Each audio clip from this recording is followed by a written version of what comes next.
ਇਹਦੀ ਰਾਤ ਤਾਂ ਮੇਰੇ ਵਰਗੀ ਵੀ ਨਹੀਂ ਹੋ ਸਕਦੀ। ਪਰ ਇਹ ਕਹਿੰਦਾ ਕੁਛ ਤੇਰੇ ਵਰਗੀ ਕੁਛ ਤੇਰੇ ਤੋਂ ਚੰਗੀ। ਬਾਦਸ਼ਾਹ ਕਹਿੰਦੇ ਉੱਥੇ ਰੁਕ ਗਿਆ। ਤਾਂ ਬਾਦਸ਼ਾਹ ਕਹਿੰਦਾ ਫਕੀਰ ਮੈਂ ਸਮਝਿਆ ਨਹੀਂ, ਤੂੰ ਕੀ ਕਿਹਾ? ਫਕੀਰ ਕਹਿੰਦੇ ਜੋ ਕਿਹਾ ਉਹ ਸਾਫ਼ ਹੈ ਕਿ ਤੂੰ ਪੁੱਛਿਆ ਰਾਤ ਕਿੱਦਾਂ ਗੁਜ਼ਰੀ, ਤਾਂ ਮੈਂ ਕਹਿ ਦਿੱਤਾ ਕੁਛ ਤੇਰੇ ਨਾਲੋਂ ਚੰਗੀ ਗੁਜ਼ਰੀ, ਕੁਛ ਤੇਰੇ ਵਰਗੀ ਗੁਜ਼ਰੀ। ਬਾਦਸ਼ਾਹ ਕਹਿੰਦਾ ਮੈਨੂੰ ਸਮਝ ਨਹੀਂ ਆਈ, ਤੂੰ ਸੁੱਤਾ ਕਿੱਥੇ ਸੀ? ਫਕੀਰ ਕਹਿੰਦਾ ਪੇੜ ਦੇ ਥੱਲੇ। ਉਹ ਬਾਦਸ਼ਾਹ ਕਹਿੰਦਾ ਕਮਾਲ ਦੀ ਗੱਲ ਹੈ, ਸਰਦ ਰਾਤ ਪੇੜ ਥੱਲੇ ਸੁੱਤਾ, ਇੱਕ ਕਾਲੀ ਕੰਬਲੀ ਤੇ ਕੋ, ਔਰ ਤੂੰ ਕਹਿ ਰਿਹਾ ਕਿ ਕੁਛ ਤੇਰੇ ਵਰਗੀ ਗੁਜ਼ਰੀ ਕੁਛ ਤੇਰੇ ਤੋਂ ਚੰਗੀ। ਉਹ ਮੈਂ ਸੁੱਤਾ ਆਪਣੇ ਮਹਿਲ 'ਚ ਮਖਮਲੀ ਬਿਸਤਰ ਤੇ, ਜਿੱਥੇ ਨਾ ਗਰਮੀ ਨਾ ਸਰਦੀ, ਇੰਤਜ਼ਾਮ ਹੀ ਮੇਰੇ ਦਾਸ ਇਦਾਂ ਦਾ ਕਰ ਦਿੰਦੇ ਐ ਕਿ ਜਿੱਥੇ ਗਰਮੀ ਸਰਦੀ ਪਤਾ ਹੀ ਨਹੀਂ ਲੱਗਦੀ, ਕਿਉਂਕਿ ਇਦਾਂ ਅੰਗੀਠੀਆਂ ਲੱਗ ਜਾਂਦੀਆਂ ਹੈ ਚਾਰੋਂ ਪਾਸੇ। ਇਦਾਂ ਕਮਰੇ ਨੂੰ ਗਰਮ ਕਰਨ ਵਾਸਤੇ ਇੰਤਜ਼ਾਮ ਕੀਤੇ ਗਏ ਹੈ, ਜਿੱਥੇ ਸਰਦੀ ਦਾ ਨਾਮੋ ਨਿਸ਼ਾਨ ਵੀ ਨਹੀਂ ਹੈ। ਮੈਂ ਫੁੱਲਾਂ ਦੀਆਂ ਸੇਜਾਂ ਤੇ, ਨਰਮ ਸੇਜਾਂ ਤੇ ਸੁੱਤਾ, ਔਰ ਤੂੰ ਪੇੜ ਦੇ ਥੱਲੇ ਜ਼ਮੀਨ ਤੇ। ਤੂੰ ਜ਼ਮੀਨ ਤੇ ਸੁੱਤਾ ਸਰਦ ਰਾਤ ਵਿੱਚ, ਮੈਂ ਸੁੱਤਾ ਨਰਮ ਗੱਦਿਆਂ ਤੇ, ਨਰਮ ਬਿਸਤਰ ਤੇ, ਫੁੱਲਾਂ ਦੀਆਂ ਸੇਜਾਂ ਤੇ। ਉਹ ਤੇਰੀ ਰਾਤ ਤਾਂ ਮੇਰੇ ਵਰਗੀ ਵੀ ਨਹੀਂ ਹੋ ਸਕਦੀ, ਤਾਂ ਤੂੰ ਕਹਿੰਦਾ ਕੁਛ ਤੇਰੇ ਵਰਗੀ ਕੁਛ ਤੇਰੇ ਤੋਂ ਚੰਗੀ। ਐ ਫਕੀਰ ਮੈਂ ਸਮਝਿਆ ਨਹੀਂ, ਜ਼ਰਾ ਸਮਝਾ ਮੈਨੂੰ ਕਿ ਮੇਰੇ ਵਰਗੀ ਕਿੱਦਾਂ ਤਾਂ ਮੇਰੇ ਤੋਂ ਚੰਗੀ ਕਿੱਦਾਂ। ਤਾਂ ਹੁਣ ਫਕੀਰ ਦੇਖੋ ਕੀ ਦੱਸਦੇ ਆ। ਫਕੀਰ ਕਹਿੰਦੇ ਰਾਜਾ ਪਹਿਲਾਂ ਸੁਣ ਲੈ, ਤੇਰੇ ਵਰਗੀ ਅੱਧੀ ਕੁ ਰਾਤ ਤੇਰੇ ਵਰਗੀ ਗੁਜ਼ਰੀ। ਤੇਰੇ ਵਰਗੀ ਇਦਾਂ ਕਿ ਜਦੋਂ ਮੈਂ ਸੌਂ ਗਿਆ ਔਰ ਤੂੰ ਵੀ ਸੌਂ ਗਿਆ, ਤਾਂ ਸੁੱਤੇ ਬੰਦੇ ਨੂੰ ਨਹੀਂ ਪਤਾ ਲੱਗਦਾ ਕਿ ਉਹ ਮਹਿਲਾਂ 'ਚ ਹੈ ਜਾਂ ਜ਼ਮੀਨ ਤੇ ਸੁੱਤਾ ਹੈ ਜਾਂ ਪੇੜ ਥੱਲੇ ਸੁੱਤਾ ਹੈ। ਤੁਹਾਨੂੰ ਪਤਾ ਕਿਸੇ ਨੂੰ ਸੁੱਤੇ ਨੂੰ ਕਿ ਮੈਂ ਕਿੱਥੇ ਸੁੱਤਾ ਹਾਂ? ਹਾਂ, ਜਦੋਂ ਬੰਦਾ ਸੌਣ ਦੀ ਤਿਆਰੀ ਕਰਦਾ ਫਿਰ ਤਾਂ ਪਤਾ ਹੁੰਦਾ ਆਪਣੇ ਬੈਡਰੂਮ 'ਚ ਹੈ, ਪਰ ਜਦੋਂ ਨੀਂਦ ਗੁੜੀ ਆ ਗਈ ਫਿਰ ਤਾਂ ਪਤਾ ਹੀ ਕੋਈ ਨਹੀਂ। ਇਹ ਤਾਂ ਜ਼ਰਾ ਸੋਚੋ, ਕੋਈ ਨੀਂਦ ਦੀ ਦਵਾਈ ਦੇ ਦੇਵੇ, ਬੰਦਾ ਗੁੜੀ ਨੀਂਦ 'ਚ ਚਲ ਜਾਵੇ ਤਾਂ ਬੰਦੇ ਨੂੰ ਚੱਕ ਕੇ ਜਿੱਥੇ ਮਰਜ਼ੀ ਲੈ ਜਾਓ, ਉਹਨੂੰ ਪਤਾ ਹੀ ਨਹੀਂ ਮੈਨੂੰ ਕਿੱਥੇ ਲੈ ਗਏ। ਹੁਣ ਬੰਦੇ ਨੂੰ ਪਤਾ ਥੋੜੀ ਹੈ ਸੁੱਤੇ ਨੂੰ ਕਿ ਮੇਰੇ ਨਾਲ ਕੀ ਹੋ ਰਿਹਾ ਹੈ। ਤਾਂ ਹੀ ਤਾਂ ਕਿਸੇ ਨੂੰ ਕਹਿੰਦੇ ਨਾ ਬੇਹੋਸ਼ ਕਰਕੇ ਉਹਨੂੰ ਲੁੱਟ ਲਿਆ ਜਾਂਦਾ ਹੈ, ਕਿਉਂਕਿ ਪਤਾ ਹੀ ਨਹੀਂ ਫਿਰ ਕੀ ਹੋ ਰਿਹਾ ਹੈ। ਉਹ ਇਦਾਂ ਦੀ ਕੋਈ ਚੀਜ਼ ਖਿਲਾ ਦਿੱਤੀ ਜਾਂਦੀ ਖਾਣੇ 'ਚ ਪਾ ਕੇ, ਇਦਾਂ ਦੀ ਚੀਜ਼ ਪਿਲਾ ਦਿੱਤੀ ਜਾਂਦੀ ਪਾਣੀ 'ਚ ਪਾ ਕੇ, ਬੰਦਾ ਬੇਹੋਸ਼, ਤਾਂ ਉਹਨੂੰ ਲੁੱਟ ਕੇ ਲੈ ਜਾਂਦੇ ਆ, ਘਰ ਹੀ ਲੁੱਟ ਲੈਂਦੇ ਪੂਰਾ। ਬੰਦਾ ਕਹਿੰਦਾ ਪਤਾ ਨਹੀਂ ਲੱਗਾ। ਸੋ ਨੀਂਦ ਵਿੱਚ ਕੀ ਪਤਾ ਕਿ ਸਰਦੀ ਹੈ ਗਰਮੀ ਹੈ, ਗੱਦੇ ਤੇ ਆ ਜਾਂ ਜ਼ਮੀਨ ਤੇ ਆ। ਫਕੀਰ ਕਹਿੰਦੇ ਜਦੋਂ ਤੂੰ ਵੀ ਗੁੜੀ ਨੀਂਦੇ ਸੁੱਤਾ, ਮੈਂ ਵੀ ਗੁੜੀ ਨੀਂਦੇ ਸੁੱਤਾ, ਤਾਂ ਫਿਰ ਉੱਥੇ ਫਰਕ ਨਹੀਂ ਪੈਂਦਾ ਕਿ ਮਖਮਲੀ ਗੱਦਾ ਸੀ ਜਾਂ ਜ਼ਮੀਨ ਸੀ। ਨੀਂਦ ਤੂੰ ਵੀ ਪੂਰੀ ਕੀਤੀ, ਨੀਂਦ ਮੈਂ ਵੀ ਪੂਰੀ ਕੀਤੀ। ਗੱਲ ਤਾਂ ਨੀਂਦ ਪੂਰੀ ਕਰਨ ਦੀ ਹੈ। ਜਿੱਦਾਂ ਬੰਦਾ ਕਹਿੰਦਾ ਨਾ ਕਿ ਭੁੱਖ ਲੱਗੀ ਹੋਵੇ, ਤਾਂ ਇਹ ਫਰਕ ਨਹੀਂ ਪੈਂਦਾ ਕਿ ਸੋਨੇ ਦੀ ਥਾਲੀ ਹੈ ਜਾਂ ਮੈਂ ਹੱਥ ਤੇ ਰੱਖ ਕੇ ਰੋਟੀ ਖਾ ਰਿਹਾ। ਗੱਲ ਤਾਂ ਪੇਟ ਭਰਨ ਦੀ ਹੈ, ਕਿਉਂਕਿ ਜਿਹਨੂੰ ਭੁੱਖ ਲੱਗੀ ਉਹ ਰੋਟੀ ਨੇ ਸਵਾਦ ਦੇਣਾ।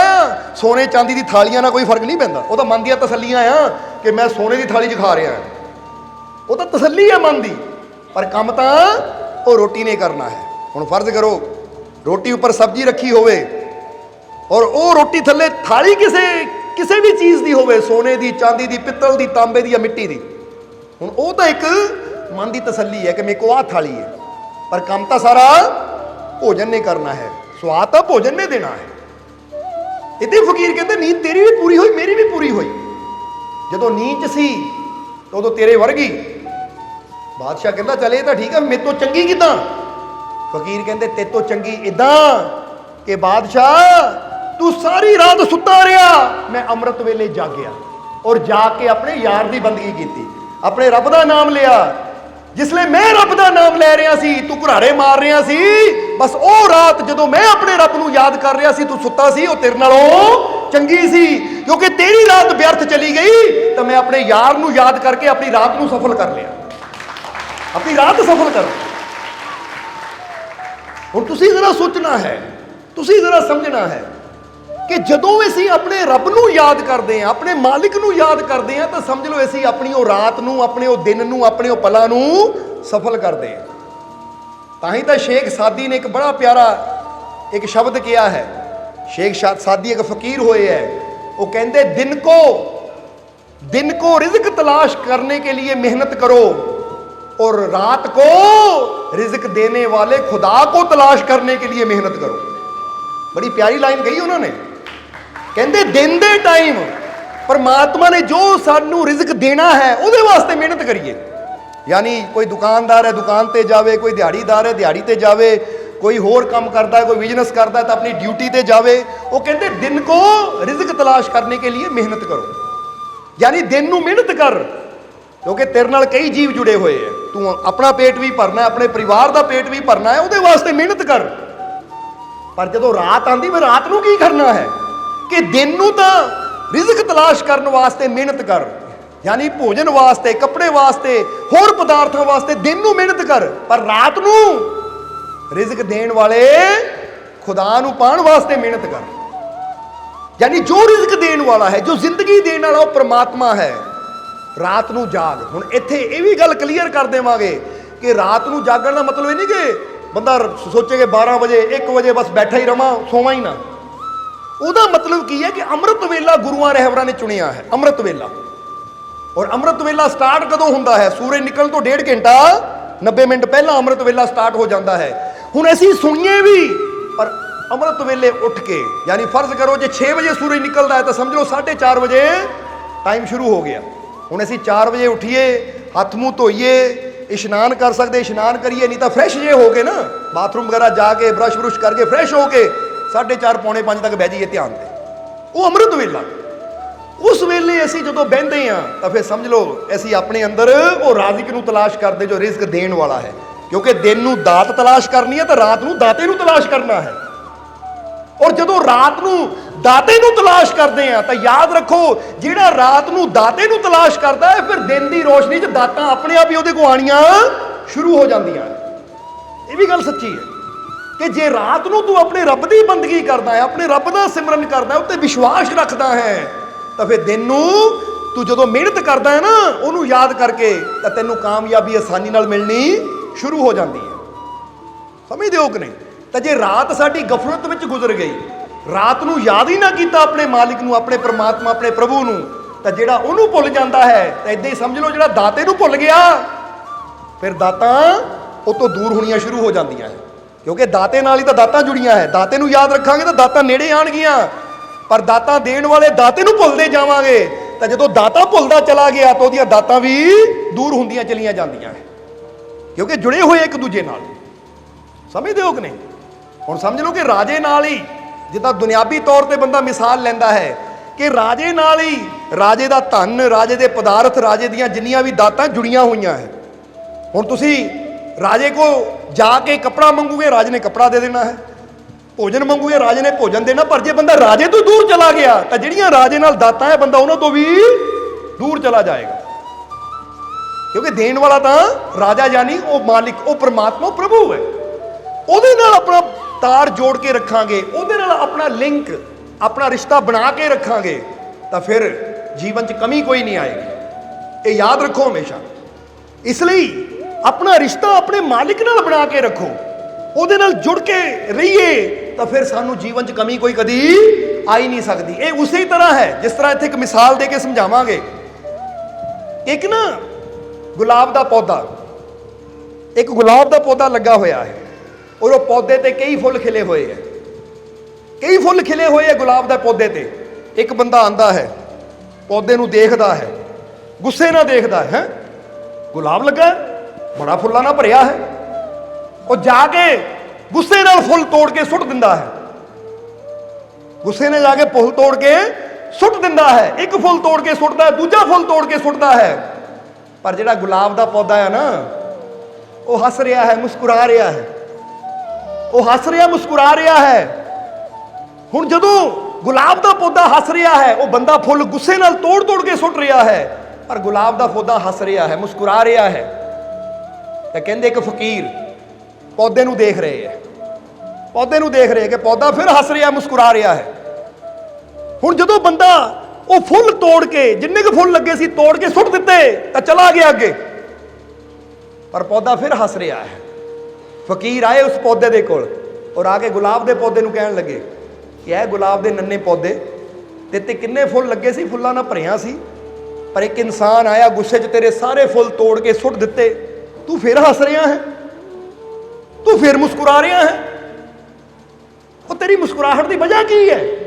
तेरे सारे फुल तोड़ दिते, तेरे सारे फुल तोड़ के तेन फुलों तो खाली कर दिता, तू फिर मुस्कुरा रहा है, ये तेरे मुस्कुराने की वजह की है? तो उसले पौधा कहता, ऐ फकीर मैं इसलिए मुस्कुरा रहा हाँ कि जदों वो मेरे फुलों को देख के तोड़ रहा सी, मैं हस रहा सी कि तोड़ दे, एक की दो की सारी तोड़ दे, ओ कोई गल नहीं, तू मैनू खाली नहीं कर दे, पर मैं ਉਹ ਧਰਤੀ ਨਾਲ ਜੜ ਨਾਲ ਜੁੜਿਆ ਹੈ ਨਾ, ਤੂੰ ਇੱਕ ਤੋੜੇਗਾ ਉਹ 10 ਹੋਰ ਲਾਏਗਾ। ਮੈਂ ਕਿਉਂ ਨਿਰਾਸ਼ ਹੋਵਾਂ, ਮੈਂ ਕਿਉਂ ਉਦਾਸ ਹੋਵਾਂ? ਮੈਂ ਤਾਂ ਫਿਰ ਹਾਏ ਹਾਏ ਕਰਾਂ ਕਿ ਮੇਰਾ ਫੁੱਲ ਤੋੜ ਦਿੱਤਾ, ਹੁਣ ਮੈਂ ਕਿੱਥੋਂ ਲਿਆਉਂਗਾ? ਹੁਣ ਆ ਦੂਜਾ ਫੁੱਲ ਤੋੜ ਦਿੱਤਾ, ਕਿੱਥੋਂ ਆਣਗੇ? ਇਹ ਸਾਰੇ ਫੁੱਲ ਵੀ ਤੋੜ ਦੇਵੇ ਤਾਂ ਮੈਨੂੰ ਪਰਵਾਹ ਕੋਈ ਨਹੀਂ, ਕਿਉਂਕਿ ਮੈਂ ਜਿਹੜੀ ਜੜ ਨਾਲ ਜੁੜਿਆ ਹੈ ਨਾ, ਉਹ ਜੜ ਜਿਹੜੀ ਸ਼ਕਤੀ ਨਾਲ ਜੁੜੀ ਹੋਈ ਹੈ, ਉਹ ਇੱਕ ਫੁੱਲ ਤੋੜਨ ਵਾਲੇ ਨੂੰ ਮੈਨੂੰ ਪਰਵਾਹ ਨਹੀਂ, ਇੱਕ ਫੁੱਲ ਤੋੜ ਕੇ ਹਜ਼ਾਰਾਂ ਫੁੱਲ ਤੋੜ ਦੇਵੇ, ਕਿਉਂਕਿ ਲੱਖਾਂ ਹੀ ਫੁੱਲ ਲਾਉਣ ਵਾਲੀ ਉਹ ਬੈਠੀ ਤਾਕਤ। ਜਰਾ ਸਮਝਣਾ ਸਾਰੇ, ਇਹ ਦੱਸਣਾ ਕੀ ਚਾਹੁੰਦੇ? ਗੁਲਾਬ ਦਾ ਪੌਦਾ ਸਾਨੂੰ ਸਿੱਖਿਆ ਕੀ ਦਿੰਦਾ ਹੈ ਕਿ ਅਗਰ ਤੁਹਾਡੇ ਜੀਵਨ 'ਚ ਕੋਈ ਘਾਟਾ ਹੋ ਜਾਵੇ, ਕੋਈ ਨੁਕਸਾਨ ਹੋ ਜਾਵੇ, ਫਰਜ਼ ਕਰੋ ਤੁਸੀਂ ਕੋਈ ਕੰਮ ਕਰ ਰਹੇ ਹੋ, ਕੁਝ ਘਾਟਾ ਪੈ ਗਿਆ, ਯਾਨੀ ਫੁੱਲ ਟੁੱਟ ਗਿਆ, ਤਾਂ ਉਹਨੂੰ ਉਦਾਸ ਨਾ ਹੋਵੋ। ਇਹ ਨਾ ਸੋਚੋ ਹਾਏ ਮੇਰਾ ਲੱਖ ਦਾ 10 ਲੱਖ ਦਾ ਨੁਕਸਾਨ ਹੋ ਗਿਆ, ਕਾਮਯਾਬੀ ਦਾ ਫੁੱਲ ਸੀ ਟੁੱਟ ਗਿਆ। ਹੁਣ ਜੇ ਅਸੀਂ ਹੁਣ ਗੁਲਾਬ ਧਿਆਨ ਦਿਓ, ਗੁਲਾਬ ਜੇ ਟੁੱਟਣ ਵਾਲੇ ਫੁੱਲ ਬਾਰੇ ਅਫਸੋਸ ਕਰੇ ਕਿ ਹਾਏ ਉਹਨਾਂ ਮੇਰਾ ਫੁੱਲ ਤੋੜ ਦਿੱਤਾ, ਮੈਂ ਦੁਖੀ ਹਾਂ, ਤੇ ਇਹਦਾ ਮਤਲਬ ਉਹਨੂੰ ਜਾਣ ਵਾਲੇ ਫੁੱਲ ਦਾ ਤਾਂ ਅਫਸੋਸ ਹੈ, ਪਰ ਉਹ ਤਾਕਤ ਤੇ ਯਕੀਨ ਹੈ ਨਹੀਂ ਕਿ ਜੇ ਇੱਕ ਗਿਆ ਤਾਂ ਉਹ ਇਸ ਤੋਂ ਅੱਛਾ ਲਾਏਗੀ ਵੀ, ਉਹ 10 ਦੇਗੀ ਵੀ। ਜਿਹਨੂੰ ਉਹ ਤਾਕਤ ਤੇ ਯਕੀਨ ਹੁੰਦਾ ਹੈ ਨਾ, ਉਹ ਇਨਸਾਨ ਫਿਰ ਕੀ ਕਹਿੰਦਾ ਹੈ? ਕੋਈ ਗੱਲ ਨਹੀਂ, ਜੇ 10 ਲੱਖ ਦਾ ਘਾਟਾ ਪੈ ਗਿਆ ਤਾਂ ਕੋਈ ਗੱਲ ਨਹੀਂ, ਮੈਂ ਜਿਹੜੀ ਜੜ ਨਾਲ ਜੁੜਿਆ ਨਾ, ਮੇਰਾ ਮਾਲਿਕ ਉਹ ਬੜੀ ਸ਼ਕਤੀਸ਼ਾਲੀ ਹੈ, ਉਹ ਸਰਵ ਸ਼ਕਤੀਸ਼ਾਲੀ ਹੈ। ਮੈਂ ਜਿਹਦੇ ਨਾਲ ਜੁੜਿਆ, ਜੇ 10 ਗਿਆ ਹੈ ਯਾਨੀ 10 ਲੱਖ ਗਿਆ ਤਾਂ 10 ਕਰੋੜ ਦੇਗਾ। ਜੇ 10,000 ਗਿਆ ਤਾਂ 10 ਲੱਖ ਦੇਗਾ, ਕਿਉਂਕਿ ਉਹ ਸਰਵ ਸ਼ਕਤੀਸ਼ਾਲੀ ਪ੍ਰਮਾਤਮਾ ਹੈ। ਜੇ ਮੈਂ ਉਹਦੇ ਨਾਲ ਜੁੜਿਆ ਹੋਇਆ ਹੈ ਤਾਂ ਮੈਨੂੰ ਅਫਸੋਸ ਕਰਨ ਦੀ ਜ਼ਰੂਰਤ ਨਹੀਂ ਹੈ, ਕਿਉਂਕਿ ਇਹ ਉਹਦੀ ਰਹਿਮਤ ਹੈ ਕਿ ਦੁਨੀਆ ਲੈ ਲਾਵੇ ਜਿੰਨਾ ਲੈ ਸਕਦੀ ਹੈ, ਪਰ ਦੇਣ ਵਾਲਾ ਬੇਅੰਤ ਹੈ। ਹੁਣ ਤੁਸੀਂ ਪੇੜਾਂ ਤੋਂ ਫਲ ਤੋੜ ਕੇ ਘਰ ਲਿਆਂਦੇ ਹੋ ਕਿ ਨਹੀਂ? ਜਵਾਬ ਦਿਓ ਸਾਨੂੰ। ਬੰਦਾ ਟੋਕਰੀਆਂ ਭਰ ਭਰ ਕੇ, ਪੇਟੀਆਂ ਭਰ ਭਰ ਕੇ ਅੰਬਾਂ ਦੀਆਂ, ਟੋਕਰੀਆਂ ਭਰ ਭਰ ਕੇ ਅਮਰੂਦਾਂ ਦੀਆਂ, ਸੰਤਰਿਆਂ ਦੀਆਂ, ਯਾਨੀ ਕਿੰਨਾ ਕੁਝ ਅਸੀਂ ਘਰਾਂ 'ਚ ਲਿਆਂਦੇ ਆ, ਪਰ ਪੇੜ ਫਿਰ ਵੀ ਰੋਂਦੇ ਨਹੀਂ ਹੈ, ਕਿਉਂਕਿ ਪੇੜਾਂ ਨੂੰ ਪਤਾ ਹੈ ਲੈ ਜਾਓ ਤੁਸੀਂ, ਉਹ ਲਾਣ ਵਾਲਾ ਬੈਠਾ ਹੈ, ਉਹ ਦੇਣ ਵਾਲਾ ਬੈਠਾ ਹੈ, ਉਹ ਦੁਬਾਰਾ ਪੇੜਾਂ ਨੂੰ ਫਿਰ ਭਰਪੂਰ ਕਰ ਦਿੰਦਾ ਹੈ। ਤਾਂ ਜੇ ਪੇੜ ਹੀ ਰੋਵੇ, ਜਰਾ ਸੋਚੋ ਕਿ ਨਹੀਂ ਫਲ ਨਾ ਤੋੜਿਓ, ਉਹ ਜੇ ਫਲ ਤੋੜ ਲਿਆ ਮੈਂ ਖਾਲੀ ਹੋ ਜਾਣਾ ਹੈ, ਤਾਂ ਫਿਰ ਜਰਾ ਸੋਚੋ ਜੇ ਪੇੜ ਫਲ ਨਾ ਦੇਵੇ, ਫਲ ਲੱਗੇ ਰਹਿਣ ਤਾਂ ਕੀ ਬਣੇਗਾ? ਪੇੜ ਸੁੱਕ ਜਾਏਗਾ, ਪੇੜ ਗਲ ਜਾਏਗਾ, ਕਿਉਂਕਿ ਫਲ ਗਲਣਗੇ ਤਾਂ ਪੇੜ ਨੂੰ ਵੀ ਨੁਕਸਾਨ ਹੋਏਗਾ। ਇਸ ਲਈ ਪੇੜ ਨੂੰ ਆਪਣੀ ਜੜ ਯਾਨੀ ਉਹ ਸ਼ਕਤੀ ਤੇ ਯਕੀਨ ਹੈ ਕਿ ਜਿੱਥੋਂ ਸਭ ਕੁਝ ਆ ਰਿਹਾ ਹੈ, ਕਿ ਤੂੰ ਲੈ ਜਾ ਪੇਟੀ ਭਰ ਕੇ, ਮੈਨੂੰ ਪਰਵਾਹ ਕੋਈ ਨਹੀਂ, ਕਿਉਂਕਿ ਜੇ ਤੂੰ ਲਿਜਾਣ ਵਾਲਾ ਇੱਕ ਹੈ ਜਾਂ 1000 ਹੈ, ਉਹ ਦੇਣ ਵਾਲਾ ਬੇਅੰਤ ਹੈ, ਜਿਹਦਾ ਕੋਈ ਅੰਤ ਹੀ ਨਹੀਂ ਹੈ। ਕਹਿੰਦੇ ਨੇ ਉਹਦੀਆਂ ਰਹਿਮਤਾਂ ਦਾ ਕੋਈ ਅੰਤ ਨਹੀਂ ਹੈ। ਇਸ ਲਈ ਜਿਹੜਾ ਉਹ ਬੇਅੰਤ ਤੇ ਯਕੀਨ ਰੱਖਦਾ ਹੈ, ਉਹ ਬੇਅੰਤ ਤੇ ਭਰੋਸਾ ਰੱਖਦਾ, ਉਹ ਫਿਰ ਪਰਵਾਹ ਨਹੀਂ ਕਰਦਾ ਕਿ ਮੇਰੇ ਕੋਲ ਜਾ ਕੀ ਰਿਹਾ ਹੈ। ਉਹ ਕਹਿੰਦਾ ਜੋ ਮਰਜ਼ੀ ਲੈ ਜਾਓ, ਦੇਣ ਵਾਲਾ ਬੇਅੰਤ ਹੈ, ਉਹਨੇ ਕਿੱਥੋਂ ਕਿੱਥੋਂ ਦੇ ਦੇਣਾ ਇਹ ਉਹੀ ਜਾਣਦਾ ਹੈ। ਕੋਈ ਨੁਕਸਾਨ ਹੋਵੇ, ਕੋਈ ਘਾਟਾ ਪੈ ਜਾਵੇ, ਚਾਹੇ ਬਿਜ਼ਨਸ ਨੂੰ ਲੈ ਕੇ ਹੈ, ਕਾਰੋਬਾਰ ਨੂੰ ਲੈ ਕੇ ਹੈ, ਚਾਹੇ ਜੀਵਨ 'ਚ ਉੱਦਾਂ ਇਨਸਾਨ ਦਾ ਕੋਈ ਨੁਕਸਾਨ ਹੋ ਜਾਂਦਾ ਹੈ ਜਾਂ ਇਨਸਾਨ ਨੂੰ ਕੋਈ ਤਕਲੀਫ ਹੈ, ਦੁੱਖ ਹੈ, ਇਹ ਕਹਿੰਦੇ ਪਰਵਾਹ ਨਾ ਕਰੋ, ਕਿਉਂਕਿ ਜੇ ਪੇੜ ਦੀ ਟਹਿਣੀ ਨੂੰ ਕੋਈ ਕੱਟ ਦੇਵੇ ਤਾਂ ਇਹ ਉੱਦਾਂ ਹੀ ਹੈ ਜਿੱਦਾਂ ਬੰਦੇ ਦੇ ਅੰਗ ਨੂੰ ਕੋਈ ਕੱਟ ਦੇਵੇ, ਪਰ ਉਹ ਪੇੜ ਫਿਰ ਵੀ ਵਿਸ਼ਵਾਸ ਰੱਖਦਾ ਹੈ ਕਿ ਕੋਈ ਨਹੀਂ, ਇਹ ਨਾ ਕੱਟੀ ਹੈ, ਉਹ ਸ਼ਕਤੀ ਇਹਨੂੰ ਦੁਬਾਰਾ ਕਰੇਗੀ। ਜੇ ਅੱਜ ਮੈਨੂੰ ਕੋਈ ਰੋਗ ਆ ਗਿਆ, ਪਰੇਸ਼ਾਨੀ ਆ ਗਈ, ਤਾਂ ਪਰਮ ਸ਼ਕਤੀਸ਼ਾਲੀ ਪਰਮਾਤਮਾ ਮੇਰੇ ਨਾਲ ਹੈ। ਜੇ ਮੈਂ ਉਹਦੇ ਨਾਲ ਦਿਲੋਂ ਜੁੜਿਆ ਹੋਇਆ ਹੈ, ਯਕੀਨ ਦੇ ਨਾਲ, ਵਿਸ਼ਵਾਸ ਨਾਲ, ਆਪਣੇ ਮਾਲਿਕ ਨਾਲ ਜੁੜਿਆ ਹੋਇਆ ਹੈ, ਤਾਂ ਜਿਹੜਾ ਅੱਜ ਮੈਂ ਕਹਿੰਦਾ ਨਾ ਘਾਟਾ, ਇਹਨਾਂ ਆਪੇ ਵਾਅਦਾ ਕਰ ਦੇਣਾ ਹੈ। ਜੇ ਅੱਜ ਕੋਈ ਤਕਲੀਫ ਹੈ, ਅੱਜ ਕੋਈ ਦੁੱਖ ਹੈ, ਤਾਂ ਮੈਨੂੰ ਯਕੀਨ ਹੈ ਮੇਰਾ ਮਾਲਿਕ ਮੇਰੇ ਨਾਲ ਹੈ, ਆਪੇ ਮੈਨੂੰ ਦੁੱਖਾਂ 'ਚੋਂ ਖੁਸ਼ੀਆਂ ਵੱਲ ਲੈ ਜਾਏਗਾ, ਸੁੱਖਾਂ ਵੱਲ ਲੈ ਜਾਏਗਾ, ਆਨੰਦ ਦੀ ਤਰਫ ਲੈ ਜਾਏਗਾ। ਕਿਉਂਕਿ ਪੌਦੇ ਡਰਦੇ ਨਹੀਂ ਹੈ, ਤਾਂ ਹੀ ਤਾਂ ਪੌਦੇ ਲੁਟਾ ਦਿੰਦੇ ਹੈ। ਉਹ ਕਹਿੰਦੇ ਤੋੜ ਲਓ ਸਾਰੇ। ਹੁਣ ਗੈਂਦੇ ਦੇ ਫੁੱਲ ਜਾਣਦੇ ਹੋ ਨਾ, ਪੀਲੇ ਪੀਲੇ ਫੁੱਲ ਹੁੰਦੇ ਜਿਹੜੇ ਰਸਤੇ 'ਚ ਵਿਛਾਏ ਵੀ ਜਾਂਦੇ, ਕਿੱਦਾਂ ਬੂਟੇ ਭਰੇ ਹੁੰਦੇ ਹੈ, ਮਾਲੀ ਆਂਦਾ ਤੋੜ ਕੇ ਲੈ ਜਾਂਦਾ, ਦੁਬਾਰਾ ਫਿਰ ਕੁਝ ਮਹੀਨਿਆਂ ਬਾਅਦ ਉਹ ਫਿਰ ਲੱਗ ਜਾਂਦੇ।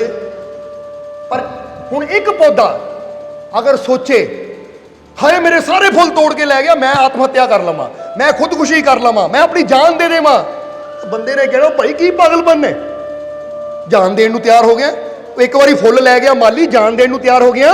ਉਹ ਜਾਨ ਨਾ ਦੇ, ਯਕੀਨ ਰੱਖ ਆਪਣੇ ਮਾਲਿਕ ਤੇ। ਜੇ ਉਹ 10 ਲੈ ਕੇ ਗਿਆ ਤਾਂ 100 ਲੱਗਣੇ ਵੀ ਹੈ, ਕਿਉਂਕਿ ਇੰਤਜ਼ਾਰ ਵਿੱਚ ਹੈ ਉਹਦੀ ਰਹਿਮਤ।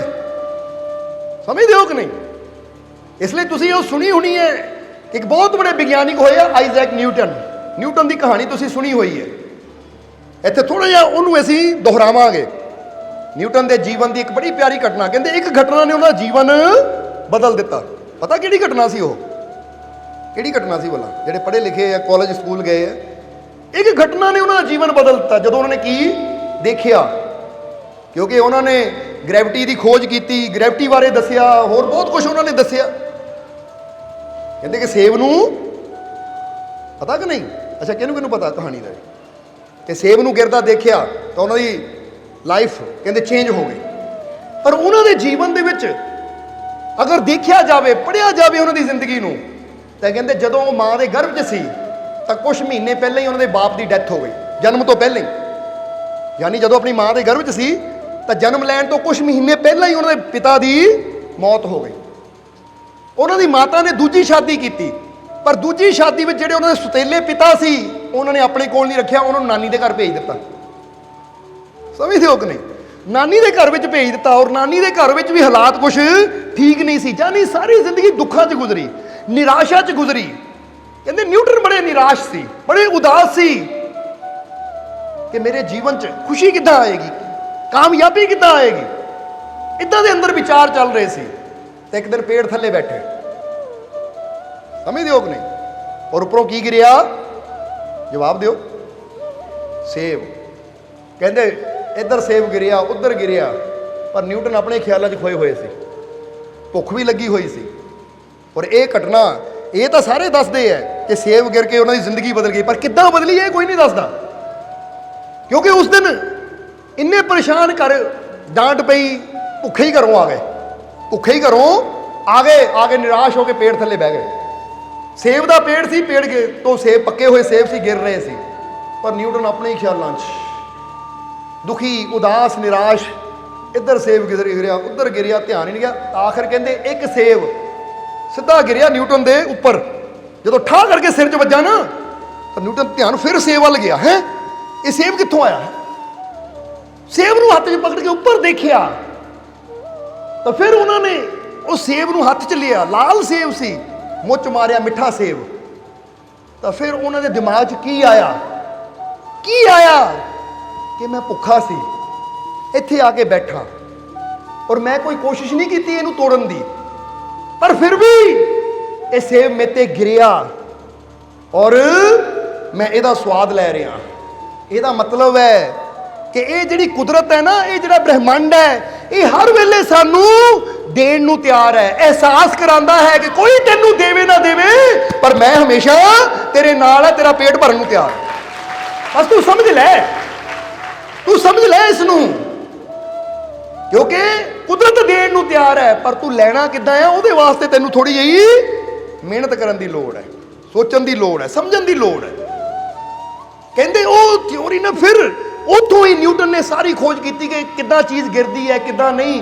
ਔਰ ਫਿਰ ਗ੍ਰੈਵਿਟੇਸ਼ਨ ਬਾਰੇ ਉਹਨਾਂ ਨੇ ਜਦੋਂ ਇਹ ਖੋਜ ਕੀਤੀ ਤਾਂ ਫਿਰ ਦੇਖਦਿਆਂ ਦੇਖਦਿਆਂ ਉਹਨਾਂ ਨੇ ਹੋਰ ਕਈ ਖੋਜਾਂ ਕੀਤੀਆਂ ਤਾਂ ਉਹਨਾਂ ਦਾ ਨਾਮ ਮਸ਼ਹੂਰ ਹੋ ਗਿਆ। ਯਾਨੀ ਕੁਦਰਤ ਨੇ ਸੇਬ ਦੇ ਕੇ ਭੁੱਖ ਵੀ ਮਿਟਾ ਦਿੱਤੀ, ਜ਼ਰਾ ਸਮਝਣਾ, ਉਹ ਪੇਟ ਦੀ ਜ਼ਰੂਰਤ ਵੀ ਪੂਰੀ ਕਰ ਦਿੱਤੀ। ਤਾਂ ਜੀਵਨ 'ਚ ਜੋ ਨਿਰਾਸ਼ਾ ਸੀ ਕਿ ਮੇਰਾ ਕੀ ਬਣੇਗਾ, ਮੈਂ ਕਿੱਧਰ ਜਾਊਂਗਾ, ਕੀ ਹੋਏਗਾ ਮੇਰਾ, ਉਹ ਇੱਕ ਸੇਬ ਦੇ ਨਾਲ ਭੁੱਖ ਵੀ ਮਿਟੀ ਤਾਂ ਉਹ ਥਿਉਰੀ ਵੀ ਮਿਲ ਗਈ, ਗਿਆਨ ਵੀ ਮਿਲ ਗਿਆ, ਸਮਝ ਵੀ ਮਿਲ ਗਈ ਕਿ ਜਿਹਨੂੰ ਕੋਈ ਨਹੀਂ ਜਾਣਦਾ ਸੀ ਉਹਨੂੰ ਦੁਨੀਆ ਜਾਣਨ ਲੱਗ ਗਈ। ਇਹ ਕੁਦਰਤ ਦੇ ਇਸ਼ਾਰੇ ਹੁੰਦੇ ਐ। ਸਭ ਤੋਂ ਪਹਿਲੀ ਗੱਲ ਇਹ ਯਾਦ ਰੱਖੋ ਕਿ ਜਿੱਦਾਂ ਨਿਊਟਨ ਨੂੰ ਘਰ 'ਚੋਂ ਰੋਟੀ ਨਹੀਂ ਮਿਲੀ, ਯਾਨੀ ਗੁੱਸੇ 'ਚ ਕੱਢ ਦਿੱਤਾ ਘਰੋਂ, ਚਲਾ ਜਾ ਲੜਾਈ ਝਗੜਾ ਕਰਕੇ। ਹੁਣ ਕੁਦਰਤ ਨੇ ਕੀ ਕਿਹਾ ਕਿ ਕੋਈ ਤੈਨੂੰ ਹੋਰ ਪੁੱਛੇ ਨਾ ਪੁੱਛੇ, ਕੋਈ ਤੇਰਾ ਹੋਰ ਸਾਥ ਦੇਵੇ ਨਾ ਦੇਵੇ, ਬਾਪ ਚਾਹੇ ਬੇਦਖਲ ਕਰ ਦੇਵੇ, ਮਾਂ ਚਾਹੇ ਦੇਵੇ ਨਾ ਦੇਵੇ, ਸਾਰੀ ਦੁਨੀਆ ਵੀ ਤੇਰਾ ਸਾਥ ਛੱਡ ਦੇਵੇ ਤਾਂ ਪਰਵਾਹ ਨਾ ਕਰ, ਕਿਉਂਕਿ ਮੈਂ ਤੇਰੇ ਨਾਲ ਹੈ। ਕਿਉਂਕਿ ਚਾਹ ਕੇ ਵੀ ਤੁਸੀਂ ਮਾਂ ਤੋਂ ਦੂਰ ਜਾ ਸਕਦੇ ਹੋ ਗੁੱਸੇ 'ਚ, ਬਾਪ ਤੋਂ ਦੂਰ ਜਾ ਸਕਦੇ ਹੋ ਗੁੱਸੇ 'ਚ, ਭੈਣਾਂ ਭਰਾਵਾਂ ਤੋਂ ਦੂਰ ਜਾ ਸਕਦੇ ਹੋ ਗੁੱਸੇ 'ਚ, ਪਰ ਯਾਦ ਰੱਖੋ ਤੁਸੀਂ ਸਾਰਿਆਂ ਤੋਂ ਗੁੱਸੇ 'ਚ ਦੂਰ ਜਾ ਸਕਦੇ ਹੋ, ਪਰ ਆਪਣੇ ਮਾਲਿਕ ਤੋਂ ਕਿਤੇ ਜਾ ਨਹੀਂ ਸਕਦੇ। ਚਾਹੇ ਗੁੱਸਾ ਕਰ ਲਓ, ਗਿਲਾ ਕਰ ਲਓ, ਤੁਸੀਂ ਕਹਿ ਹੀ ਨਹੀਂ ਸਕਦੇ ਮੈਨੂੰ ਰੱਬ ਨਾਲ ਗੁੱਸਾ, ਮੈਂ ਚੱਲਾਂ ਰੱਬ ਤੋਂ ਦੂਰ। ਉਹ ਕਿੱਥੇ ਚਲੇ ਜਾਓਗੇ? ਰੱਬ ਕਹੇਗਾ ਚੱਲ ਜਾ ਜਿੱਥੇ ਜਾਣਾ, ਜ਼ਮੀਨ 'ਚ ਚੱਲ ਜਾ, ਉੱਥੇ ਵੀ ਮੈਂ ਆ, ਆਸਮਾਨ ਤੇ ਚੱਲ ਜਾ, ਮੈਂ ਉੱਥੇ ਵੀ ਆ, ਪੇੜਾਂ ਉੱਪਰ ਚੜ ਜਾ, ਪਹਾੜਾਂ ਤੇ ਚਲਾ ਜਾ, ਕਿਤੇ ਵੀ ਚਲਾ ਜਾ, ਮੈਂ ਤਾਂ ਹਰ ਜਗ੍ਹਾ ਤੇਰੇ ਨਾਲ। ਤੂੰ ਮੇਰੇ ਨਾਲੋਂ ਰਿਸ਼ਤਾ ਖਤਮ ਕਰ ਹੀ ਨਹੀਂ ਸਕਦਾ, ਔਰ ਮੈਂ ਹਰ ਜਗ੍ਹਾ ਤੇਰਾ ਸਾਥ ਦੇਣ ਨੂੰ ਤਿਆਰ ਹਾਂ, ਹਰ ਜਗ੍ਹਾ ਤੇਰੀ ਮਦਦ ਕਰਨ ਨੂੰ ਤਿਆਰ ਹਾਂ। ਪਰ ਹੁਣ ਉਹ ਮਦਦ ਨੂੰ ਗ੍ਰਹਿਣ ਕਿੱਦਾਂ ਕਰਨਾ ਹੈ, ਉਹਦਾ ਆਨੰਦ ਕਿੱਦਾਂ ਲੈਣਾ ਹੈ। ਹੁਣ ਜਰਾ ਦੇਖੋ, ਕੁਦਰਤ ਸਾਨੂੰ ਸਬਜ਼ੀ ਦਿੰਦੀ ਹੈ, ਦਾਲਾਂ ਦਿੰਦੀ ਹੈ, ਤਾਂ ਹੁਣ ਇਹ ਤਾਂ ਅਸੀਂ ਦੇਖਣਾ ਕਿ ਅਸੀਂ ਉਹਨੂੰ ਮਿਰਚ ਮਸਾਲੇ ਪਾ ਕੇ ਸਵਾਦਿਸ਼ਟ ਕਿੱਦਾਂ ਬਣਾ ਕੇ ਖਾਣਾ ਹੈ। ਹੁਣ ਫਰਜ਼ ਕਰੋ ਅਸੀਂ ਤੁਰੇ ਜਾਂਦੇ ਹਾਂ, ਕੁਦਰਤ ਕਹਿੰਦੀ ਆ ਗੋਭੀ ਦਾ ਫੁੱਲ ਹੈ, ਮੈਂ ਪੈਦਾ ਕੀਤਾ। ਹੁਣ ਤੁਸੀਂ ਗੋਭੀ ਕੱਚੀ ਵੀ ਖਾ ਸਕਦੇ ਹੋ, ਤਾਂ ਗੋਭੀ ਦੇ ਵਿੱਚ ਮਿਰਚ ਮਸਾਲੇ ਪਾ ਕੇ ਤੁੜਕਾ ਲਾ ਕੇ ਸਵਾਦ ਸਬਜ਼ੀ ਬਣਾ ਕੇ ਉਹ ਇਦਾਂ ਵੀ ਖਾ ਸਕਦੇ ਹੋ, ਕੁਦਰਤ ਨੇ ਦਿੱਤੀ। ਹੁਣ ਸਾਡੀ ਜਿੱਦਾਂ ਦੀ ਸਮਝ ਹੋਏਗੀ ਅਸੀਂ ਉਹਦੇ ਮੁਤਾਬਿਕ ਉਹਦਾ ਲਾਭ ਲੈ ਸਕਦੇ ਹਾਂ। ਜਿਹੜਾ ਕੱਚੀ ਖਾਏਗਾ ਉਹ ਥੋੜਾ ਸਵਾਦ ਘੱਟ ਲਏਗਾ, ਤਾਂ ਜਿਹੜਾ ਥੋੜਾ ਤਰੀਕੇ ਨਾਲ ਅੱਛਾ ਹਲਵਾਈ ਹੋਏਗਾ, ਅੱਛਾ ਸ਼ੈਫ ਹੋਏਗਾ, ਉਹ ਥੋੜਾ ਵਧੀਆ ਤਰੀਕੇ ਨਾਲ ਬਣਾ ਕੇ ਖਾ ਲੇਗਾ, ਤਾਂ ਉਹਨੂੰ ਆਪਣੇ ਆਪ ਨੂੰ ਵੀ ਸਵਾਦ ਆਏਗਾ, ਦੂਜੇ ਖਾਣ ਵਾਲੇ ਨੂੰ ਵੀ ਸਵਾਦ ਆ ਜਾਏਗਾ। ਜਿੱਦਾਂ ਬੰਦਾ ਕਹਿੰਦਾ ਲੈ ਵੀ ਆ ਦਾਲ ਬੜੀ ਸਵਾਦ ਸੀ, ਆ ਸਬਜ਼ੀ ਬੜੀ ਸਵਾਦ ਸੀ। ਹੁਣ ਚੀਜ਼ਾਂ ਉਹੀ ਹੈ, ਇੱਕ ਬੰਦਾ ਬਣਾਉਂਦਾ ਹੈ ਤਾਂ ਬੇਸਵਾਦੀ ਹੋ ਜਾਂਦੀ ਹੈ, ਤਾਂ ਦੂਜਾ ਬਣਾਉਂਦਾ ਆ ਤਾਂ ਉਹਦੇ 'ਚ ਟੇਸਟ ਪੈਦਾ ਹੋ ਜਾਂਦਾ। ਬੰਦਾ ਕਹਿੰਦਾ ਲੈ ਵੀ ਇਹਨਾਂ ਬੜੀ ਸਵਾਦ ਚੀਜ਼ ਬਣਾਈ, ਦਾਲ ਤਾਂ ਉੱਥੇ ਵੀ ਖਾਧੀ ਸੀ ਪਰ ਇਹਦੀ ਦਾਲ ਬੜੀ ਸਵਾਦ ਹੈ। ਹੁਣ ਦਾਲ ਉਹੀ ਹੁੰਦੀ ਹੈ, ਸਬਜ਼ੀ ਉਹੀ ਹੁੰਦੀ ਹੈ, ਬਣਾਉਣ ਦੀ ਕਲਾ ਹੁੰਦੀ ਹੈ। ਇੱਦਾਂ ਹੀ ਇਹ ਜ਼ਿੰਦਗੀ ਰੱਬ ਸਾਰਿਆਂ ਨੂੰ ਦਿੰਦਾ ਹੈ, ਜੀਵਨ ਰੱਬ ਸਾਰਿਆਂ ਨੂੰ ਦਿੰਦਾ ਹੈ, ਪਰ ਕਈ ਹੁੰਦੇ ਆ ਜਿਨ੍ਹਾਂ ਨੂੰ ਕਲਾ ਹੁੰਦੀ ਹੈ, ਉਹ ਆਪਣੀ ਇਹ ਜ਼ਿੰਦਗੀ ਨੂੰ ਸੁੰਦਰ ਬਣਾ ਲੈਂਦੇ ਹੈ, ਆਨੰਦਮਈ ਬਣਾ ਲੈਂਦੇ ਹੈ। ਤਾਂ ਜਿਨ੍ਹਾਂ ਦੇ ਕੋਲ ਕਲਾ ਨਹੀਂ ਹੁੰਦੀ ਉਹ ਆਪਣੀ ਜ਼ਿੰਦਗੀ ਨੂੰ, ਆਪਣੇ ਜੀਵਨ ਨੂੰ ਬੋਰਿੰਗ ਬਣਾ ਲੈਂਦੇ ਹੈ, ਆਪਣੇ ਜੀਵਨ ਨੂੰ ਨਿਰਾਸ਼ਾ ਨਾਲ, ਉਦਾਸੀ ਨਾਲ ਭਰ ਲੈਂਦੇ ਆ, ਦੁੱਖਾਂ ਨਾਲ ਭਰ ਲੈਂਦੇ ਹੈ। ਔਰ ਫਿਰ ਕੀ ਕਹਿੰਦੇ ਹੈ, ਫਿਰ ਕਹਿੰਦੇ ਲੈ ਵੀ ਰੱਬ ਨੇ ਕਾਹਦੀ ਜ਼ਿੰਦਗੀ ਦਿੱਤੀ। ਹੁਣ ਜਿਹੜਾ ਗੋਭੀ ਨੂੰ ਕੱਚਾ ਖਾਵੇ ਕਹਿੰਦਾ ਰੱਬ ਨੇ ਕਾਹਤੇ ਗੋਭੀ ਬਣਾਈ, ਸਵਾਦ ਤੇ ਚ ਹੈ ਨਹੀਂ। ਸਮਝ ਆ ਰਹੀ ਕਿ ਨਹੀਂ? ਉਹ ਰੱਬ ਨੇ ਤੇ ਸਵਾਦ ਰੱਖੇ ਹੋਏ ਹੈ, ਪਰ ਤੂੰ ਬਣਾਉਣ ਦਾ ਢੰਗ ਸਿੱਖ ਲੈ। ਜ਼ਿੰਦਗੀ ਤਾਂ ਆਨੰਦ ਨਾਲ ਭਰਪੂਰ ਹੈ, ਜ਼ਿੰਦਗੀ ਤਾਂ ਖੁਸ਼ੀ ਨਾਲ ਭਰਪੂਰ ਹੈ, ਪਰ ਤੂੰ ਜ਼ਿੰਦਗੀ ਜੀਣ ਦੀ ਕਲਾ ਸਿੱਖ ਲੈ, ਢੰਗ ਸਿੱਖ ਲੈ, ਤਰੀਕਾ ਸਿੱਖ ਲੈ, ਤਾਂ ਫਿਰ ਤੇਰੇ ਜੀਵਨ 'ਚ ਵੀ ਐਸਾ ਸਵਾਦ ਆ ਜਾਏਗਾ ਕਿ ਤੂੰ ਵੀ ਜੀਵਨ ਦਾ ਸਵਾਦ ਲਏਗਾ। ਔਰ ਜਿਹੜਾ ਤੇਰੇ ਨਾਲ ਮਿਲੇਗਾ ਉਹ ਵੀ ਪਤਾ ਮਿਲ ਕੇ ਕੀ ਕਹੇਗਾ, ਉਹ ਤੈਨੂੰ ਮਿਲ ਕੇ ਤਾਂ ਮਜ਼ਾ ਆ ਗਿਆ ਯਾਰ। ਹੁਣ ਕਈ ਹੁੰਦੇ ਨਾ ਜਿਹੜੇ ਕਹਿੰਦੇ ਯਾਰ ਇਹਦੇ ਨਾਲ ਮਿਲ ਕੇ, ਇਹਦੇ ਨਾਲ 2 ਘੜੀਆਂ ਬਹਿ ਕੇ ਤਾਂ ਮਜ਼ਾ ਆ ਗਿਆ, ਤਸੱਲੀ ਹੋ ਗਈ, ਬੜਾ ਅੱਛਾ ਬੰਦਾ ਹੈ। ਤਾਂ ਕਈ ਕੀ ਹੁੰਦੇ ਹੈ ਕਿ ਉਹਨਾਂ ਕੋਲ ਬੈਠੀਏ 10 ਮਿੰਟ ਬੈਠੀਏ, ਬੰਦਾ ਕਹਿੰਦਾ ਲੈ ਵੀ ਦੁਖੀ ਕਰਤਾ ਹੈ ਨਾ, ਬੈਠਣ ਦਾ ਮਜ਼ਾ ਹੀ ਖਰਾਬ ਕਰ ਦਿੱਤਾ, ਸਾਰਾ ਟਾਈਮ ਹੀ ਮੇਰਾ ਖਰਾਬ ਕਰ ਦਿੱਤਾ ਸਾਰਾ, ਕਹਿ ਦਿੰਦੇ ਆ ਕਿ ਨਹੀਂ? ਇਹਦਾ ਮਤਲਬ ਹੀ ਉਹੀ ਹੈ। ਜਿੱਦਾਂ ਕਹਿੰਦੇ ਨਾ ਮੌਲਾਨਾ ਰੂਮੀ ਨੂੰ ਕਿਸੇ ਨੇ ਪੁੱਛਿਆ ਕਿ ਮੁਰਸ਼ਿਦ ਦਾ ਹੋਣਾ ਜੀਵਨ 'ਚ ਕਿੰਨਾ ਕੁ ਜ਼ਰੂਰੀ ਹੈ, ਤਾਂ ਉਸ ਲਈ ਮੌਲਾਨਾ ਰੂਮੀ ਦੇ ਕੋਲ ਨਾ ਇੱਕ ਬਾਂਸਰੀ ਸੀ ਜਿਹੜੀ ਚੰਦਨ ਦੀ ਲੱਕੜ ਦੀ ਬਣੀ ਹੋਈ ਸੀ। ਜ਼ਿਆਦਾਤਰ ਬਾਂਸਰੀਆਂ ਬਾਂਸ ਦੀਆਂ ਬਣੀਆਂ ਹੁੰਦੀਆਂ ਹੈ, ਪਰ ਜਦੋਂ ਸਪੈਸ਼ਲ ਤਿਆਰ ਕਰਨਾ ਹੋਵੇ ਨਾ ਤਾਂ ਲੱਕੜ ਨੂੰ ਲੈ ਕੇ ਉਹਦੇ 'ਚ ਫਿਰ ਛੇਦ ਕਰਕੇ ਸੁਰਾਖ ਕੀਤੇ ਜਾਂਦੇ, ਕਾਰੀਗਰੀ ਨਾਲ ਹੁੰਦੀ ਹੈ ਉਹ। ਤੁਸੀਂ ਕਿਸੇ ਵੀ ਲੱਕੜ 'ਚੋਂ ਬਾਂਸਰੀ ਬਣਾ ਸਕਦੇ ਹੋ। ਤਾਂ ਦੇਖੋ ਕਢਾਈ, ਇੱਦਾਂ ਹੀ ਮੌਲਾਨਾ ਰੂਮੀ ਕੋਲ ਬਾਂਸਰੀ ਸੀ, ਚੰਦਨ ਦੀ ਲੱਕੜ ਦੀ, ਬੜੀ ਕੀਮਤੀ ਬਾਂਸਰੀ ਸੀ ਔਰ ਬੜੀ ਸੁੰਦਰ ਵੀ ਸੀ, ਕਿਉਂਕਿ ਕਿਸੇ ਨੇ ਮੌਲਾਨਾ ਰੂਮੀ ਨੂੰ ਪਿਆਰ ਨਾਲ ਉਪਹਾਰ ਦਿੱਤਾ ਸੀ। ਔਰ ਮੌਲਾਨਾ ਰੂਮੀ, ਕਿਉਂਕਿ ਜਿੱਦਾਂ ਹੀ ਦੱਸਿਆ ਹੈ ਕਿ ਉਹਨਾਂ ਨੇ ਸੂਫੀ ਨਾਚ ਦੀ ਪਰੰਪਰਾ ਵੀ ਮੌਲਾਨਾ ਰੂਮੀ ਨੇ ਸ਼ੁਰੂ ਕੀਤੀ ਸੀ। ਜੇ ਤੁਸੀਂ ਸੂਫੀ ਨਾਚ ਦੇਖੋਗੇ ਨਾ, ਇੱਕ ਹੱਥ ਉੱਪਰ ਹੈ, ਇੱਕ ਹੱਥ ਥੱਲੇ ਹੈ, ਘੁੰਮ ਰਹੇ ਆ ਗੋਲ ਗੋਲ, ਇਹਦੀ ਸ਼ੁਰੂਆਤ ਮੌਲਾਨਾ ਰੂਮੀ ਨੇ ਕੀਤੀ ਸੀ, ਸੂਫੀ ਨਾਚ। ਉਹਨਾਂ ਕੋਲ ਬਾਂਸਰੀ ਵੀ ਹੁੰਦੀ ਸੀ ਚੰਦਨ ਦੀ। ਤਾਂ ਉਸ ਵੇਲੇ ਕਹਿੰਦੇ ਹੈ ਕਿ ਜਦੋਂ ਉਸਨੇ ਸਵਾਲ ਕੀਤਾ ਕਿ ਮਹਾਰਾਜ ਮੁਰਸ਼ਿਦ ਦਾ ਜੀਵਨ 'ਚ ਹੋਣਾ ਕਿੰਨਾ ਕੁ ਜ਼ਰੂਰੀ ਹੈ, ਜਾਂ ਮੁਰਸ਼ਿਦ ਕੀ ਕਰਦਾ ਇਨਸਾਨ ਦੇ ਜੀਵਨ 'ਚ, ਤਾਂ ਮੌਲਾਨਾ ਰੂਮੀ ਨੇ ਉਹ ਜਿਹੜੀ ਚੰਦਨ ਦੀ ਬਾਂਸਰੀ ਸੀ ਨਾ ਉਹਦੇ ਕੋਲ ਉਹਨੂੰ ਦਿੱਤੀ। ਕਹਿੰਦੇ ਲੈ ਬੇਟਾ ਜਰਾ ਇਹ 'ਚ ਸੁਰਤਾ ਫੂਕੀ, ਜਰਾ ਵਜਾ ਕੇ ਤਾਂ ਦਿਖਾਈ। ਉਹ ਕਹਿੰਦਾ ਮਾਰੇ ਬਾਂਸਰੀ, ਹੁਣ ਜਰਾ ਗੌਰ ਕਰੋ, ਤੁਹਾਨੂੰ ਕੋਈ ਬਾਂਸਰੀ ਲਿਆ ਕੇ ਦੇ ਦਈਏ, ਬਾਂਸਰੀ ਛੱਡੋ ਲਗੋਜਾ ਹੀ ਲਿਆ ਦਈਏ ਪਹਿਲਾਂ ਤਾਂ। ਲਗੋਜਾ ਸਮਝਦੇ ਹੋ? ਬਾਂਸਰੀ ਨੂੰ ਤਾਂ ਫਿਰ ਫੂਕ ਮਾਰਨੀ ਨਾ, ਉਹ ਇੱਕ ਛੋਟੀ ਜਿਹੀ ਸੁਰਾਖ 'ਚ ਫੂਕ ਮਾਰਨੀ ਪੈਂਦੀ, ਕੋਈ ਮਾਰ ਹੀ ਨਹੀਂ ਪਾਉਂਦਾ, ਕੋਈ ਬਿਰਲਾ ਹੈ। ਹੁਣ ਅਗਰ ਉਹ ਲਿਆ ਕੇ ਦੇ ਦਈਏ ਤਾਂ ਬੰਦੇ ਅੰਦਰੋਂ ਕਿੱਦਾਂ ਹੀ ਧੁਨੀ ਨਿਕਲਣੀ ਹੈ, ਫੂ ਫੂ ਫੂ, ਤੇ ਕਿੱਦਾਂ ਦੀ ਆਵਾਜ਼ ਆਏਗੀ। ਹੁਣ ਜਦੋਂ ਦਿੱਤੀ ਉਹ ਕਹਿੰਦਾ ਮਹਾਰਾਜ ਮੇਰੇ ਤੋਂ ਤਾਂ ਫੂਕ ਹੀ ਨਹੀਂ ਵੱਜਣੀ ਇਹ 'ਚ, ਮੈਂ ਕਦੀ ਵਜਾਈ ਨਹੀਂ। ਕਹਿੰਦੇ ਕੋਸ਼ਿਸ਼ ਤਾਂ ਕਰ। ਹੁਣ ਉਹਨਾਂ ਜਦੋਂ ਲੈ ਕੇ ਹੋਂਟਾਂ ਨੂੰ ਲਾਈ, ਵਜਾਉਣ ਦੀ ਕੋਸ਼ਿਸ਼ ਕੀਤੀ ਤਾਂ ਕਿੱਥੇ ਵੱਜੇ। ਹੁਣ ਚਾਹੇ ਬਾਂਸਰੀ ਹੈ, ਚਾਹੇ ਹਾਰਮੋਨੀਅਮ ਹੈ, ਚਾਹੇ ਤਬਲਾ ਹੀ ਹੈ, ਚਾਹੇ ਢੋਲ ਹੀ ਲੈ ਲਓ, ਸੌਖਾ ਜਿਹਾ ਕੰਮ ਹੈ, ਡਮ ਡਮ ਹੀ ਕਰਨਾ, ਉਹ ਵੀ ਕਿਸੇ ਨੂੰ ਦੇ ਦਿਓ, ਉਹਨੂੰ ਵਜਾਣੇ ਨਹੀਂ ਆਉਣਾ, ਕਿਉਂਕਿ ਪਹਿਲੀ ਵਾਰ। ਉਹ ਕਹਿੰਦਾ ਮਹਾਰਾਜ ਇਹ ਤਾਂ ਬੜੀ ਔਖੀ ਹੈ। ਤਾਂ ਉਸ ਲਈ ਮੌਲਾਨਾ ਰੂਮੀ ਕਹਿੰਦੇ, ਜਰਾ ਹੁਣ ਧਿਆਨ ਦੇਣ ਵਾਲੀ ਗੱਲ ਹੈ, ਮੌਲਾਨਾ ਰੂਮੀ ਕਹਿੰਦੇ ਕਿ ਜਾਓ ਫਲਾਣੇ ਜਗ੍ਹਾ ਨਾ ਇੱਕ ਆਦਮੀ ਰਹਿੰਦਾ, ਉਹਨੂੰ ਬੁਲਾ ਕੇ ਲਿਆ। ਹੁਣ ਪਤਾ ਦੱਸਿਆ, ਉਹ ਦੌੜ ਕੇ ਗਿਆ, ਉਸ ਆਦਮੀ ਨੂੰ ਬੁਲਾ ਕੇ ਲਿਆਇਆ। ਜਦੋਂ ਉਹ ਆਇਆ ਤਾਂ ਮੌਲਾਨਾ ਰੂਮੀ ਨੇ ਉਹ ਬਾਂਸਰੀ ਉਹਨੂੰ ਦਿੱਤੀ। ਕਹਿੰਦੇ ਲੈ ਵੀ ਤੂੰ ਵਜਾ ਕੇ ਦਿਖਾ। ਜਦੋਂ ਉਹਨਾਂ ਬਾਂਸਰੀ ਹੋਟਾਂ ਨੂੰ ਲਾਈ ਤਾਂ ਇਦਾਂ ਦੀ ਧੁਨੀ ਛੇੜੀ, ਇਦਾਂ ਦੀ ਤਾਨ ਛੇੜੀ ਕਿ ਜਿਹੜਾ ਵੀ ਸੁਣਿਆ ਆਨੰਦ ਆ ਗਿਆ ਕਿ ਵਾਹ ਇੰਨੀ ਪਿਆਰੀ ਧੁਨੀ, ਇੰਨੀ ਪਿਆਰੀ, ਮਜ਼ਾ ਆ ਗਿਆ, ਆਨੰਦ ਆ ਗਿਆ। ਹੁਣ ਜਦੋਂ ਕੁਛ ਮਿੰਟ ਉਹਨਾਂ ਵਜਾਏ ਔਰ ਫਿਰ ਆਪਣੇ ਹੋਂਟਾਂ ਤੋਂ ਮੁਰਲੀ ਲਾਈ, ਯਾਨੀ ਬਾਂਸਰੀ ਉਤਾਰੀ, ਤਾਂ ਉਸ ਵੇਲੇ ਮੌਲਾਨਾ ਰੂਮੀ ਕਹਿੰਦੇ कि देखिया बेटा बांसुरी ਉਹੀ है तेरे हथ 'ਚ ਸੀ ਤਾਂ कोई ध्वनि नहीं निकली, कोई अंदरों संगीत नहीं पैदा होया, बस बेसुरा जिहा अंदरों निकल रहा सी। पर इन्हें जदों होंठां नूं लाई तां किन्ना मधुर संगीत निकलिया, किन्नी मधुर तान निकली, किन्ना मधुर इन्हां संगीत बजाया कि सुन के दिल खुश हो गया। जरा समझना, उन्हें कहा महाराज फिर इन्हां नूं कला आ बांसुरी बजाण दी तां मैं अणजाण। तो उस वेले मौलाना रूमी ने कहा कि जे तू अणजाण है बांसुरी बजाण तो दस, जे तू बांसुरी बजानी सीखनी होवे, ये तान, ये जो लय, ये जो संगीत ये अंदरों पैदा हो रहा अगर सीखना हो तो की करना पैना है। कहते जी फिर तो इन्होंने सिखाना पैना मैनू आ जिहड़े बैठे है। बोलो समझदे हो कि नहीं? क्योंकि जिहड़ा मास्टर होवे ना, ट्रेंड होवे किसी भी कला च, जदों असीं उहदे नाल उठना बैठना शुरू कर दईए तो वह हौली हौली सानू भी वो सिखा दिंदा है। बस मौलाना रूमी कहते बेटा इसे तरह तो पूछा कि जीवन च मुरशद का होना कितना जरूरी है, बस इन्ना ही जरूरी है। जिद्दां बिना सिखाण वाले तो एक सधारण जी बांसुरी चों लै नहीं निकलती, संगीत नहीं निकलता, तो जरा सोच ये बांसुरी तो बड़ी छोटी जी है। जे बिना सिखाण वाले तो ये अंदरों संगीत नहीं निकल सकता तो जिंदगी तो है ही बहुत बड़ी। फिर ये अंदरों बिना मुरशद तो वो परमात्मा रूपी संगीत किद्दां पैदा होएगा, वो परमात्मा रूपी आनंद कितना पैदा होएगा।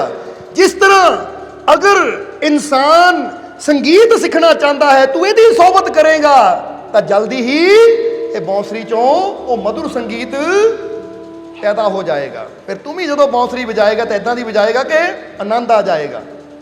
इसी तरह जिन्हां दी जिंदगी बेसुरी हुंदी है ना, जदों वो मुरशद को बैठना शुरू कर देंगे है, मुरशद की सोबत करना शुरू कर देंगे है, तो मुरशद की सोबत में बैठण नाल फिर वो इंसान के जीवन च भी वो मधुर संगीत पैदा हो जाता है कि वह अपना जीवन भी आनंद नाल भर जाता है। तो जिथे भी वो जाता है, जिथे भी वो बहता है, जिहड़ा भी उन्होंने मिलता है वो जीवन च भी आनंद भर जाता है।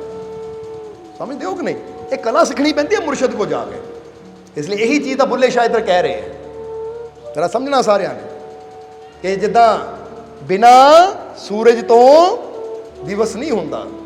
जरा समझना, प्यास बुझाण वास्ते पानी की जरूरत है तो दिन वास्ते सूरज की जरूरत है। इसी तरह बुल्ले शाह कहते जे तेरे जीवन च भी दुखों की अंधेरी रात है ना, तो जिदा बच्चे की मिसाल दे रहे सी कि बच्चे नूं सोना चांदी हीरे मोती जिन्ने मर्जी दे दो, बच्चे ने रोना बंद नहीं करना, चुप होना उदों ही होना जदों माँ उन्होंने दुध देगी, क्योंकि उसकी जरूरत पूरी हो गई। इसलिए तुहाडे जीवन च अगर परेशानियां है या तुहाडे जीवन च अगर दुखों की काली रात है तो फिर सानू भी काहदी जरूरत है? जरा सोचो। यही इशारा बुल्ले शाह कर रहे हैं कि लखा ही बाहरले उपाय करी जाइए पर जब तक जे सो चंदा उगवे सूरज चढ़े हजार, इते चानण हुंदिया गुरु बिन घोर अंधार। ये उही गल है, लखा ही चंद चढ़ जाण, लखा ही सूरज चढ़ जाण, पर जिहड़ा तेरे अंदरला अंधकार है ना बिना गुरु तो वो तेरे अज्ञानता का अंधकार दूर नहीं होना, उत्थे गुरु की लोड़ है। यही गल बुल्ले शाह कहते लखा दीवे जगा ला, करोड़ा दीवे जगा ला, पर जब तक गुरु रूपी सूरज नहीं चढ़ेगा तेरे जीवन च उदों तक तेरे जीवन च उजाला नहीं होएगा। इसलिए तू बाहरों सारे साधन इकट्ठे कर ले, पर गुरु तो बिना जीवन च खुशियां का प्रकाश नहीं आना, गुरु तो बिना जीवन की प्यास नहीं बुझनी। ये बुल्ले शाह भी यही इशारा करते हैं कि उड़न वास्ते पंखां का होना जरूरी है।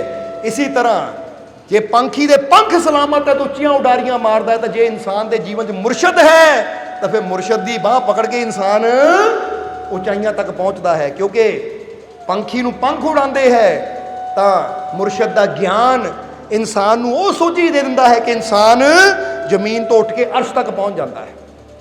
और ये ज्ञान कित्थों मिलता है? फकीरां गुरुआं रहबरां दी सोबत चों बह के। समझदे हो कि नहीं? इसलिए जीवन ने सवाल किया है, वो भी फटाफट जवाब दे दिए कि खुद ही को कर बुलंद इतना कि हर तकदीर से पहले खुदा बंदे से खुद पूछे बता तेरी रजा क्या है। खुद ही ऐसी बुलंद कितना कर सकते हैं? सब्सक्राइब कीजिए सर्व संध्या दरबार कांटियां शरीफ चैनल को और बेल आइकन दबाइए मालिक जी के लेटेस्ट सत्संग की वीडियो को सबसे पहले देखने के लिए।